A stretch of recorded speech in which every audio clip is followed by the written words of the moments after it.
Yo tout le monde, c'est Wheeling Moto, j'espère que vous allez bien et bienvenue dans cette nouvelle vidéo. Aujourd'hui les gars, petite vidéo très cosy, très tranquille. C'était une vidéo que j'étais pas censé faire. Mais voilà, je vais la réaliser parce que je pense qu'elle est quand même assez importante. Je vais essayer aussi de limiter un maximum les bruits de son, donc je vais pas trop rouler vite. Tiens, je vais même couper le son comme ça, parfait. Boum. Donc voilà les gars, je vais vous raconter en fait mon accident. C'est pour ça que j'ai pas pu tourner en ce moment. Ça fait on va dire un mois que je suis bloqué. Parce que en gros bah j'avais plus de moto. Elle était en réparation. Donc comment ça s'est déroulé? Tout commence donc un petit dimanche. On avait rendez-vous à l'hippodrome d'Auteuil pour une petite barreau entre motards. C'était un dimanche assez tranquille, il faisait beau, il y avait pas mal de motards. C'était vraiment très sympa. On se donne rendez-vous à 13 h, on discute ensemble, c'est bon enfant. De toute façon vous le connaissez, c'est le monde de la moto, il n'y a rien à dire. Une très très bonne ambiance dès le début. Et l'heure du départ. Donc moi il faut savoir que c'était ma toute première balade. Ma toute première balade avec plusieurs motards. Donc mon premier rassemblement. Parce que en fait auparavant, moi je travaillais dans l'automobile. Et dans l'automobile les gars, samedi, dimanche, c'est impossible. Samedi tu travailles toute la journée. Et dimanche, tu peux travailler ou tu es tellement KO que t'as pas envie de te donner. Donc pour moi, c'était impossible de pouvoir faire des balades auparavant. Et maintenant que j'ai changé de métier, j'ai mes samedis après-midi et mes dimanches de libre. Donc pour moi, c'était en fait une aubaine. C'était génial. Donc, je me rends à ce petit rassemblement. Je vais essayer de retrouver des petites vidéos pour vous montrer à quel point c'était génial. Parce que franchement, ce moment-là, j'ai envie de le revivre.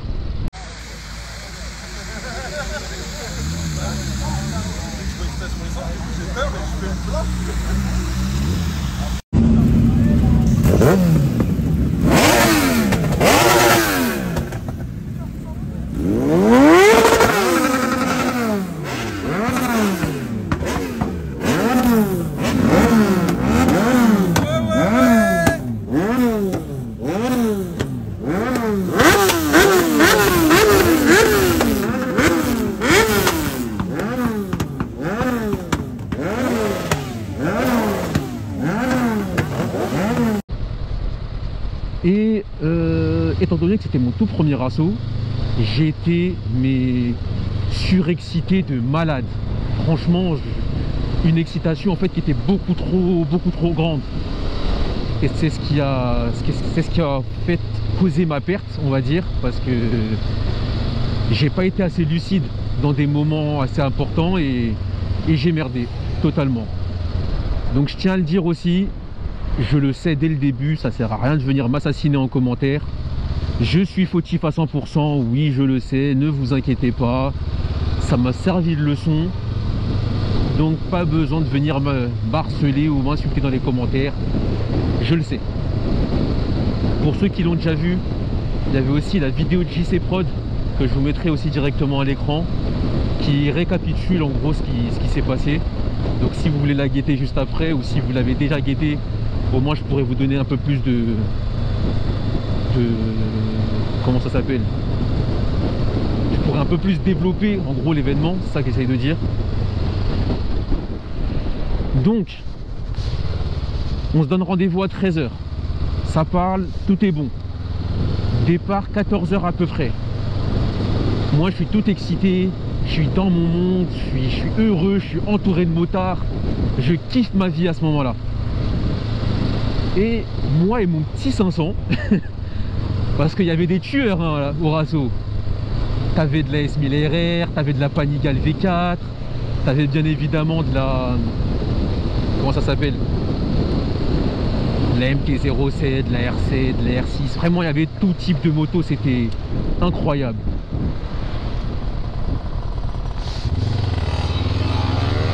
Et en gros, moi je sais pas pourquoi, mais j'essaye de faire le fou. Je fais le fou en pensant que j'ai un gros bolide, alors que je n'ai qu'un 500 entre les pattes. Donc je commence à vouloir doubler, à faire n'importe quoi. Et dès le début du rasso, je me mets en fait sur la file de gauche, tout à gauche. Et là, il y a un premier passage qui aurait dû me calmer, mais qui m'a pas du tout calmé. C'est un moment en fait où... Ah bah oui, bravo. Un moment en fait où je percute un motard dès le début. Donc ça aurait dû me calmer et j'aurais dû voir en fait que j'étais trop surexcité, mais j'étais complètement aveuglé. Donc premièrement, je tape ce mec là. Et si tu vois cette vidéo, je m'en excuse parce que bon, ça n'a pas fait de dégâts, hein, c'était très léger, mais ça a dû te perturber toi aussi.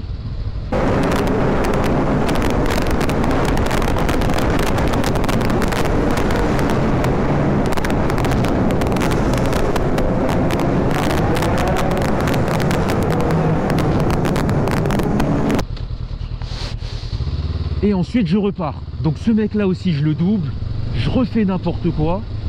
Et en fait à ce moment là je vois que tout le monde commence à se rabattre vers la droite. Tout le monde va en fait à la sortie du Parc des Princes, porte d'Auteuil je crois. Moi qui suis tout à gauche, j'essaye à toute vitesse de vouloir me rabattre. Et en fait je fais le con à ce moment là parce que j'essaye de couper comme ça. Donc déjà je coupe la voie à une voiture qui a été ça a été très dangereux. Deuxièmement, en fait c'était beaucoup trop court.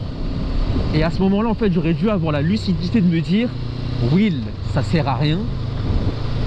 Genre, passe ta route, tu les rattraperas un peu plus tard. Tu connais du monde, t'inquiète pas. Tu les rappelles après, tu leur demandes où ils sont et tu les rejoins. Eh ben non, comme un trou de balle, parce que clairement c'est une action de trou de balle. J'essaye de forcer et en fait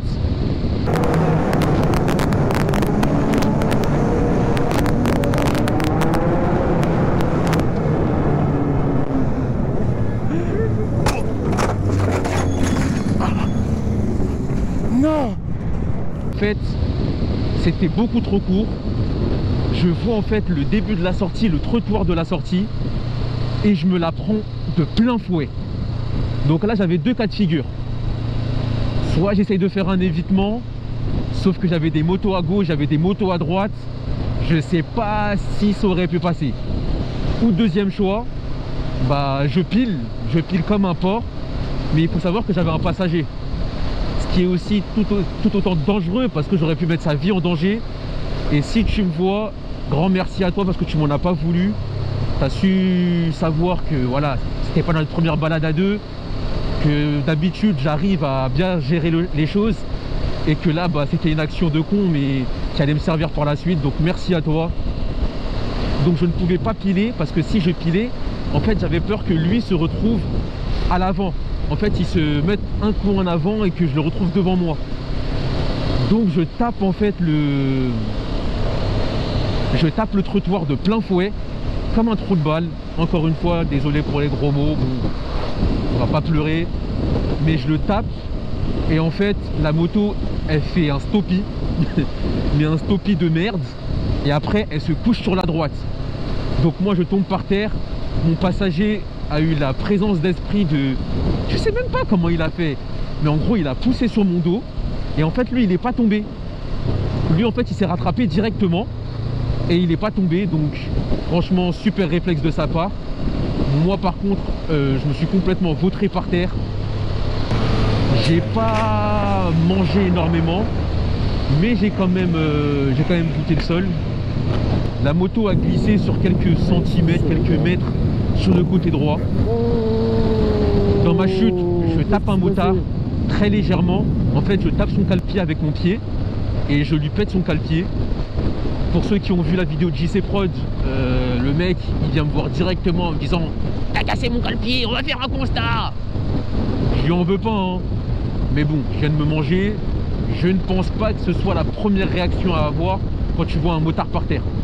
Mais je peux comprendre son énervement. Lui, il avait rien fait, il roulait tranquillement. Donc, c'est pas grave. Vraiment, c'est pas grave, on va pas chipoter là-dessus. Par la suite, moi je comprends pas ce qui se passe. En fait, à ce moment-là, je suis un peu perdu dans mes pensées. Je suis totalement, mais totalement déconnecté. Mais j'ai quand même la lucidité de directement en fait me retourner vers mon pote qui était derrière moi pour savoir en fait s'il lui allait bien, parce que c'est la première fois qu'il m'arrive un accident, que ce soit en voiture ou à moto. Donc je savais pas en fait comment réagir, que faire, quoi faire. J'étais totalement perdu. Franchement, j'ai eu énormément de chance. Aucun de nous deux n'a été blessé. Comme je vous l'ai dit, lui il a réussi à s'en sortir sans aucun dommage. Il a eu de très très bons réflexes. Non. Vas-y, ça va? Et et voilà. Donc à ce moment-là, moi j'ai un énorme coup de chaud. Mon organisme il commence à péter les plombs. C'est la première fois qu'il se tordait dans tous les sens. Donc j'ai un énorme coup de chaud. J'essaie de reprendre mes esprits, mais il y a tout le monde qui vient autour de moi. Je suis un peu perdu. Là je constate que ma moto est complètement au sol. On essaye un peu de la relever. Je la relève, j'essaye de la pousser. Et là en fait je vois qu'il y a un blocage. Je vois qu'il y a un blocage, on n'arrive pas à la pousser. Il y avait plusieurs motards autour de moi qui sont venus me voir pour voir en tout cas si tout allait bien, s'ils pouvaient m'aider. Et on voit en fait qu'il y a un blocage, qu'il y a quelque chose qui gêne. Et en fait, je vais vous mettre les images à l'écran, mais j'ai en fait ma jante, lors de l'impact, qui s'est totalement tordue.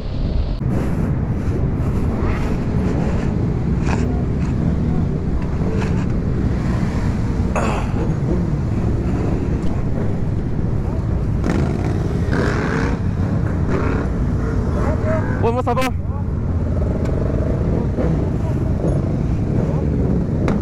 Melvin, ça va?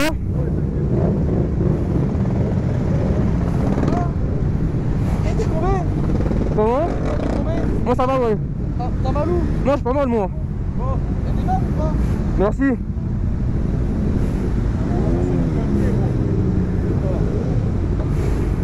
Elle repartira pas la moto. Là t'es tordu là. Faut que tu la ramènes à chaque fois en fait, ta poignée là. C'est long. Non. Mets dans un endroit tranquille. Ouais. T'as rien? Non, moi j'ai rien. Ton pote, t'as rien? T'as rien? J'ai des outils, j'ai de la glu, j'ai de la force. Hein? J'ai des trucs, j'ai de la colle, j'ai du jaoui. C'est bon, y'a quoi? Je sais pas. J'ai tapé le... T'as tapé? Ouais. T'as tapé le truc ou un autre? Là, le... Putain, j'ai câblé. Ça va, t'as rien? Non, moi j'ai rien. De la moto, vous avez rien. T'es tombé ou la moto elle est pas tombée? Hein? Toi ça va, t'es tombé ou la moto elle est pas tombée? Moi, elle est tombée. Vous êtes tombés tous les deux? Hein? Toi t'as rien? Moi j'ai rien, j'ai rien. Ouais, c'est le principal. Le levier tu t'en fous, ça c'est vite fait à changer, y'a quoi qui a changé? Faut qu'on la... Donc impossible de la reculer, impossible de l'avancer. Donc un grand merci, un énorme merci à tout motard qui était présent ce jour-là et qui m'a aidé, parce que sans vous les gars, j'étais complètement dans la merde, parce que c'est pas moi et mes 70 kilos tout mouillés qui auraient pu en gros porter la moto et la mettre dans un lieu sûr. Donc merci beaucoup les gars. J'ai JC Prod que je tiens à remercier énormément. J'ai l'un des deux de Play et Vulca aussi qui est venu, qui m'a énormément aidé, et d'autres encore dont je connais pas le nom, mais merci à vous les gars, parce que sans vous j'étais complètement foutu. Donc ils m'ont aidé à porter la moto du début de la sortie vers un point sûr. Je vais vous mettre des photos et des vidéos si j'en retrouve. Réellement c'est archi comique, j'ai une gueule de merde, je suis totalement perdu. En plus il faut savoir que j'étais pas du tout équipé à ce moment là. J'avais juste un pull et mon casque, et grâce à Dieu j'ai absolument rien, aucun dommage en tout cas corporel.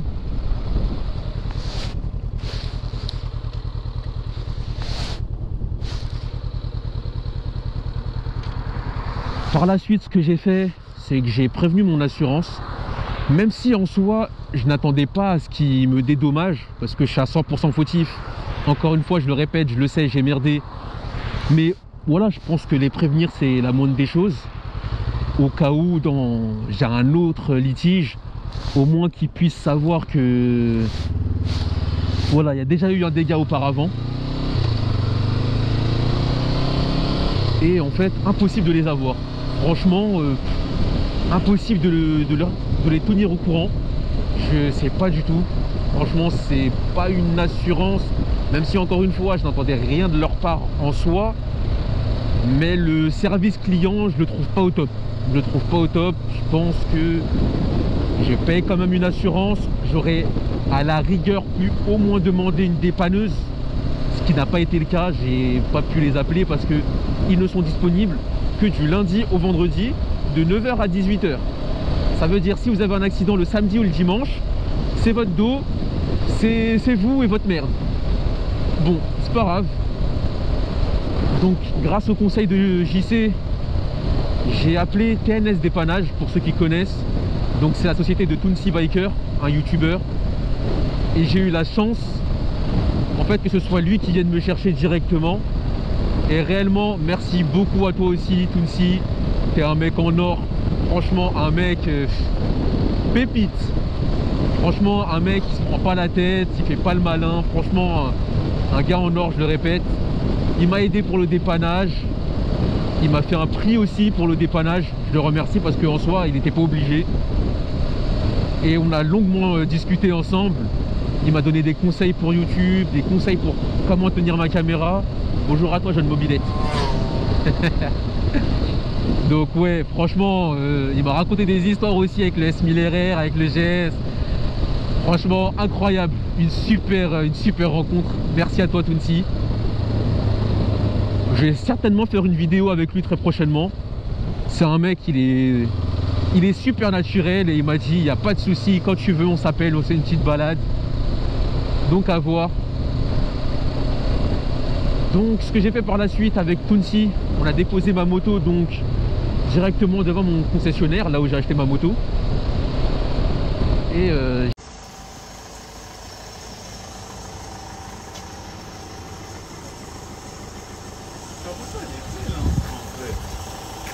j'ai attendu donc le retour la semaine d'après.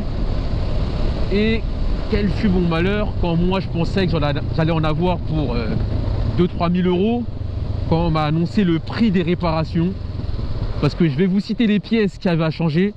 Jamais de ma vie, mais au grand jamais, je me suis dit que en fait ça allait coûter aussi cher. Donc on va commencer avec l'avant. Comme j'ai pu vous le dire, le pneu était totalement crevé avec la jante totalement tordue. Au niveau du pilote, on va dire, ce que j'ai eu, c'est l'accélérateur complètement bloqué, qui était complètement mort.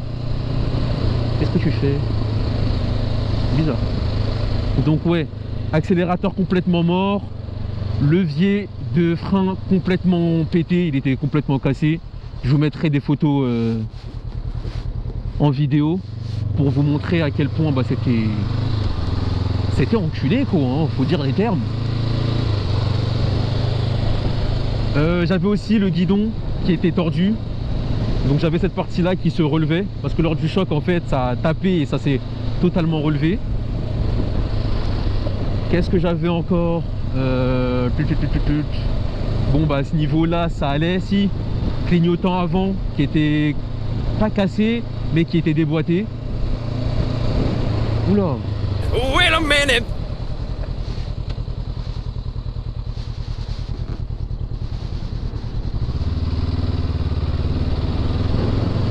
On va reprendre. Ce que j'avais aussi, c'est mon carter moteur. Il n'a pas été percé, mais il a été salement frotté. Donc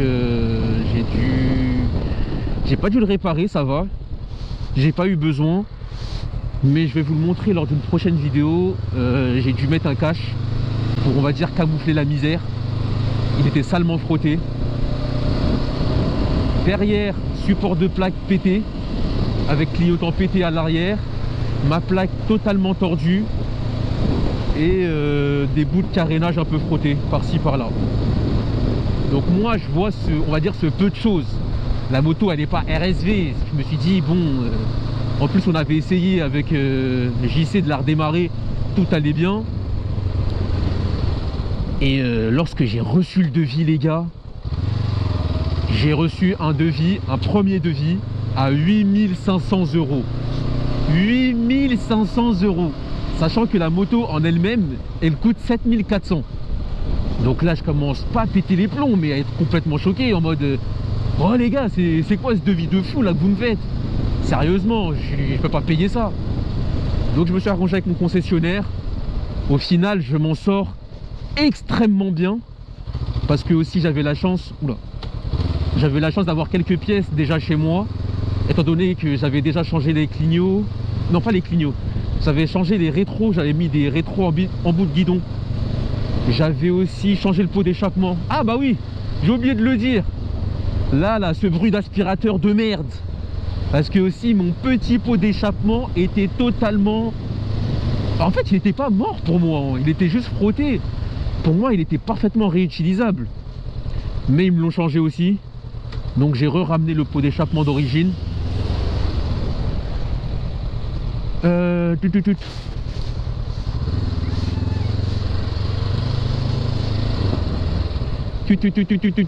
Qu'est-ce que j'avais encore? Donc ouais, j'ai réussi à m'en sortir vu que j'avais quelques pièces chez moi. Donc rétro, pot d'échappement, etc. Pour, écoutez bien, 2300 balles. Donc je rentre dans les clous que je m'étais fixé de base. Donc franchement, merci à la concession. Elle m'a grave arrangé sur le coup. Et qu'est-ce qu'il me raconte lui? Vas-y. Bon, un point, c'est ça, ouais. Donc, j'ai pu la récupérer. J'ai pu la récupérer il y a à peu près 2 semaines. Ouais. Donc au final, elle est restée en réparation peut-être 2 semaines, 2-3 semaines. Oula. Et j'arrive même plus à conduire. 3 semaines sans conduire et je suis totalement rouillé. Donc ouais, peut-être 2-3 semaines, hein, ça a été assez rapide quand même. Ils m'ont fait ça bien. Moi par la suite, j'ai rajouté quelques petites choses. Donc là, faites pas gaffe à tous les trucs fluorescents. Pourquoi il me colle comme ça, lui? Là, c'est des petits trucs fluorescents pour des photos la nuit. Parce que je reprends aussi les petits shootings. Donc. Qu'est-ce qu'on peut dire par rapport à ça? Faites attention les mecs. Cette vidéo, c'est pas pour faire un maximum de likes ou avoir de nouveaux abonnés, pas du tout. Ça va être une vidéo en fait de prévention pour tous ceux qui vont réaliser leur première barre haute avec plusieurs personnes. Gérez votre excitation. Je sais que c'est nouveau, que c'est bien, on est dans une ambiance où on se sent invincible, mais gérez-vous parce que ça peut aller très très vite. Donc moi je suis pas un motard avec 15 ans d'expérience, absolument pas, mais cette petite expérience là a pu me canaliser, on va dire. Je pense que lors des prochaines barres hautes je vais être beaucoup plus détente, beaucoup plus réfléchi, et réellement ça m'a servi, je pense.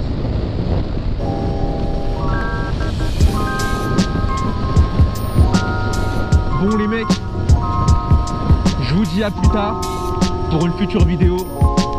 Peace.